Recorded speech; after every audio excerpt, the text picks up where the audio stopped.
Olá, meus queridos amigos, estamos de volta com mais uma leitura do livro Aliviando a Bagagem de Max Lucado, baseado no Salmo 23. Hoje nós estaremos falando do 17º capítulo, O Fardo da Dúvida. Se você ainda não se inscreveu nesse canal, se inscreva, ative o sininho para receber as próximas leituras e compartilhe com seus amigos para que eles possam ser abençoados também. Eric Hill tinha tudo o que é preciso para um futuro brilhante. Ele tinha 28 anos, era recém-formado na universidade, possuía um corpo atlético e um sorriso agradável. Sua família o amava, as garotas o notavam e as companhias o tinham contado para trabalhar para elas. Embora Eric parecesse ser sereno por fora, ele era atormentado por dentro. Atormentado por vozes que ele não podia calar, incomodado por imagens que não podia evitar. Então, esperando escapar delas, ele fugiu de tudo. Num cinzento dia chuvoso de fevereiro de 1982, Eric Hill saiu pela porta dos fundos de sua casa na Flórida e nunca mais voltou. Sua irmã Debbie recorda tê-lo visto descendo vagarosamente a interestadual. Ela supôs que ele voltaria. Ele não voltou. Ela esperou que ele telefonasse. Ele não telefonou. Ela pensou que pudesse achá-lo e não pôde. Para onde Eric viajou, apenas ele e Deus sabem, e nenhum dos dois decidiu a contar. Só o que sabemos é que Eric ouviu uma voz, e naquela voz havia uma designação. E aquela designação era catar lixo ao longo da rodovia em Santo Antônio, no Texas. Para os usuários da Interestadual 10, a sua forma magricela e a sua face barbuda tornaram-se uma visão familiar. De um buraco num terreno baldio, ele fez uma moradia. De umas calças rasgadas e um casaco furado, fez um guarda-roupa. Um chapéu velho protelava o sol de verão. Um saco plástico em seus ombros amenizava o frio no inverno. Sua pele gasta pelas intempéries e os seus ombros encurvados faziam parecer ter 2 vezes os seus 44 anos. 16 anos ao longo da rodovia fariam o mesmo com você. Era quanto tempo se passara desde que Debbie vira seu irmão. Ela poderia nunca tê-lo visto outra vez, se não fosse por 2 eventos. O primeiro foi a construção de uma revendedora de automóveis no terreno baldio de Eric. O segundo foi a violenta dor em seu abdômen. A revendedora levou-lhe a casa, a dor quase levou-lhe a vida. Ele foi encontrado ao lado da rodovia, contorcendo-se e apertando o estômago. O hospital fez alguns exames e descobriu que estava com câncer, um câncer terminal. Mas há alguns meses ele teria morrido, e sem família ou parentes conhecidos teria morrido sozinho. O advogado designado para ele pela justiça não podia controlar esse pensamento. Certamente, alguém está procurando Eric. Então, o advogado varreu a internet buscando por alguém que estivesse à procura de um homem adulto, de cabelos castanhos e sobrenome Hill. Foi assim que ele achou Debbie.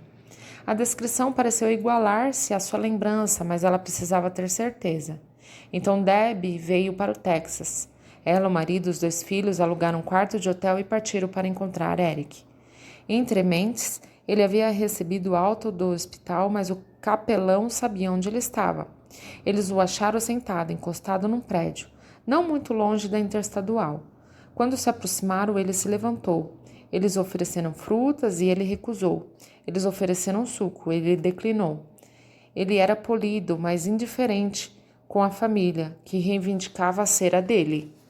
Seu interesse recobrou-se, no entanto, quando Debbie ofereceu-lhe um broche de anjo. Ele disse sim. A primeira vez que ela tocou o irmão em 16 anos foi no momento que ele permitiu-lhe prender o anjo em sua camisa. Debbie pretendia ficar 1 semana, porém 1 semana se passou e ela permaneceu.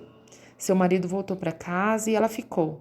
A primavera tornou-se verão e Eric melhorou. E ali estava lá. Debbie alugou um apartamento e começou a ensinar os filhos em casa e aproximou-se do seu irmão. Não foi fácil. Ele não a reconheceu, ele não a conhecia. Um dia ele a xingou. Ele não queria dormir em seu apartamento, não queria sua comida, não queria conversar. Ele queria o seu terreno baldio, ele queria o seu trabalho. Quem era aquela pessoa, aquela mulher, afinal? Contudo, Deb não desistiu de Eric. Ela percebeu que ele não compreendia e então ela ficou. Eu a conheci num domingo quando visitou a nossa congregação. Quando ela partilhou sua história, indaguei: o que você gostaria de indagar? Como você se impede de desistir? Simples, respondeu ela. Ele é meu irmão. Eu lhe disse então que a sua busca me recordava outra busca, que o seu coração me recordava outro coração, outro bondoso coração que deixara o lar para ir à procura do perdido, outra alma compassiva que não podia admitir a ideia de um irmão ou irmão em sofrimento. Então, como Deb, ele deixou o lar, como Deb, ele achou seu irmão. E quando Jesus nos achou, agimos como Eric.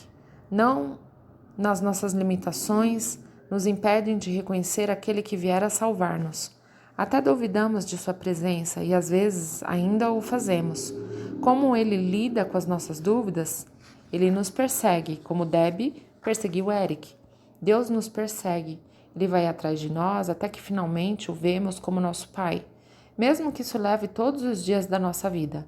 Certamente que a bondade e a misericórdia me seguirão todos os dias da minha vida e habitarei na casa do Senhor para todo sempre. Salmo 23, 6. Esta deve ser uma das frases mais doces já escrita. Podemos lê-la em algumas outras versões? No Nova Linguagem de hoje, diz: certamente a tua bondade e o teu amor ficarão comigo enquanto eu viver. E na tua casa, ó Senhor, morarei todos os dias da minha vida. Na NVI diz: sei que a bondade e a fidelidade me acompanharão todos os dias da minha vida e voltarei à casa do Senhor enquanto eu viver.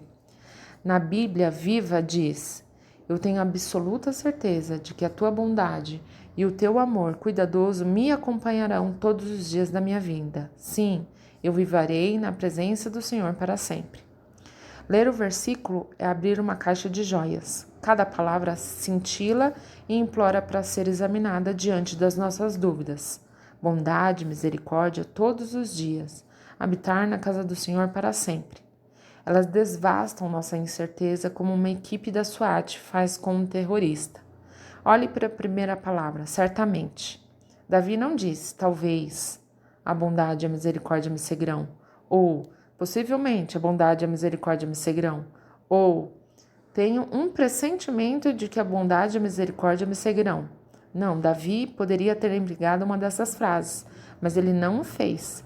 Ele acreditava em um Deus seguro, que faz promessas seguras e oferece uma base segura. Davi teria amado as palavras de um de seus descendentes, o apóstolo Tiago. Ele descreveu Deus como aquele em quem não há mudança e nem sombra de variação. Tiago 1,17. Nosso humor ele pode se alterar, mas o de Deus não. Nossa mente ela pode mudar, mas a de Deus não. A nossa devoção pode vacilar, mas a de Deus nunca.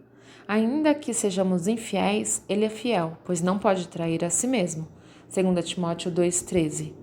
Ele é um Deus seguro e porque ele é um Deus seguro, podemos declarar confiantemente: certamente que a bondade e a misericórdia me seguirão todos os dias da minha vida. E o que vem depois da palavra certamente? Bondade e misericórdia.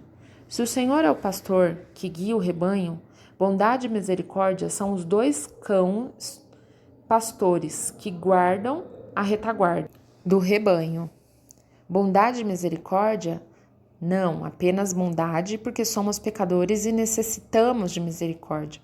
Não apenas misericórdia porque somos frágeis e necessitamos da bondade. Precisamos das duas palavras. Precisamos de ambas. Como escreveu certo homem: bondade para suprir toda a carência, misericórdia para perdoar todo o pecado, bondade para prover e misericórdia para perdoar. Bondade e misericórdia, a escolta celestial do rebanho de Deus. Se essa dupla não reforça sua fé, tente essa frase todos os dias da minha vida. Que imensa declaração! Olha a magnitude dela, bondade e misericórdia. Seguem os filhos de Deus a cada dia e todos os dias. Pense nos dias que ainda virão. O que você vê? Dias em casa com crianças apenas? Deus estará ao seu lado. Dias em um beco sem saída, Ele conduzirá através dele. Dias de solidão, Ele segurará a sua mão. Certamente, a bondade e a misericórdia me seguirão.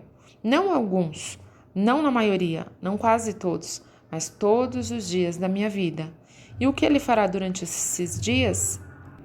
Aqui está a minha palavra favorita. Ele irá seguir você. Que modo surpreendente de descrever Deus. Estamos acostumados a um Deus que permanece num lugar, um Deus que está entronizado nos céus e governa e ordena. Davi, no entanto, visiona um Deus móvel e ativo. Atrevemo-nos a fazer o mesmo? Ousamos visionar um Deus que nos segue, que nos persegue, que nos caça, que vem com o nosso rastro e nos conquista, que nos segue com bondade e misericórdia todos os dias de nossa vida? Não. É este tipo de Deus que é descrito na Bíblia? Um Deus que nos segue? Há muitas passagens nas Escrituras que nos diriam sim. Você não precisa ir além do 3º capítulo do 1º livro para encontrar Deus no papel de um investigador. Adão e Eva estão escondidos num arbusto e em parte para cobrir os seus corpos, em parte para cobrir seus pecados. Mas Deus esperou que viessem a ele? Não. As palavras soaram no jardim. Onde você está? Gênesis 3:9. Com esta indagação, Deus iniciou uma busca no coração da humanidade, que continua até o momento em que você lê essas palavras. Moisés pode contar-lhe a respeito. Ele estava no deserto havia 40 anos, quando olhou por cima do seu ombro e viu um arbusto em chamas. Deus o havia seguido no deserto. Jonas pôde contar-lhe também. Ele era um fugitivo num barco. Quando olhou para cima do ombro e viu nuvens se formando, Deus o havia seguido no oceano. Os discípulos de Jesus conheciam o sentimento de ser seguido por Deus. Eles estavam encharcados de chuva e tremendo, quando olharam por cima do ombro e avistaram Jesus andando em sua direção. Deus o havia seguido dentro da tempestade. Uma samaritana sem nome sentiu o mesmo. Ela estava sozinha na vida, sozinha no poço, quando olhou por cima do ombro e ouviu o Messias falar. Deus a havia seguido através de sua dor. João, o apóstolo, achava-se exilado na ilha de Patmos, quando olhou por cima do ombro e viu o céu começar a se abrir. Deus o havia seguido para o exílio. Lázaro estava morto havia 3 dias num túmulo fechado, quando ouviu uma voz, levantou a cabeça, olhou por cima do ombro e contemplou Jesus de pé. Deus o havia seguido na morte. Pedro havia negado seu Senhor e voltado a pescar quando ouviu seu nome. Olhou por cima do ombro e enxergou Jesus preparando o café da manhã. Deus o havia seguido apesar de seu fracasso. Deus é o Deus que segue. E eu me pergunto, você já sentiu ele seguindo você? Frequentemente nós não notamos. Como Eric, não reconhecemos o nosso ajudador quando ele está perto, mas ele vem, através da bondade de um desconhecido, a majestade de um pôr do sol, o mistério de um romance, através da pergunta de uma criança ou da confiança do seu cônjuge, através de uma palavra bendita ou de um toque na hora certa. Você já sentiu a sua presença? Se sim, livre-se de suas dúvidas, deponha-as no chão. Não mais se sobrecarregue com elas. Você não é candidato à insegurança. Você não é mais cliente da timidez. Você pode confiar em Deus. Ele lhe tem dado seu amor. Por que você não lhe dá as suas dúvidas? Não é fácil confiar. Você diz, talvez não, mas também não é tão difícil quanto você pensa. Tente essas ideias.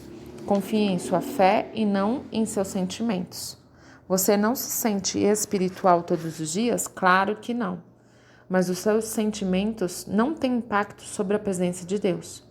Nos dias em que não se sentir perto de Deus, fie-se na sua fé, não nos seus sentimentos.